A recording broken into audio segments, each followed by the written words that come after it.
Arush creations. இன்னைக்கு நம்ம என்ன பார்க்க போறோம்னா எம்டி டெட்டால் பாட்டில் வச்சு நம்ம எப்படி ஒரு யூஸ்ஃபுல்லான திங் ரெடி பண்ணுறதுன்னு பார்க்க போகிறோம். வாங்க பார்க்கலாம். இந்த பாட்டில் நம்ம தண்ணியில் ஊற போட்டுட்டு இந்த ஸ்டிக்கரை பிரிச்சோன்னா நம்மளுக்கு ஈஸியாக பிரிக்க வந்துடும். இப்போ நான் இதை ஃபுல்லாக ரிமூவ் பண்ணிட்டேன். பாட்டிலில் நான் மேலே மார்க் பண்ணியிருக்க போர்ஷன் மட்டும் கட் பண்ணிக்கணும்.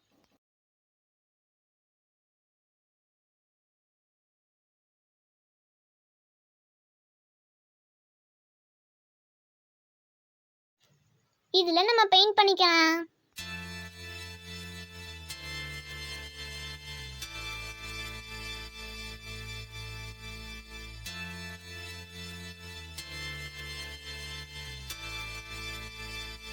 இப்போ நம்ம இதை எப்படி டெக்கரேட் பண்ணலான்னு பார்க்கலாம்.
இப்போ நம்மளுக்கு ஒரு அழகான ஆர்கனைசர் ரெடி.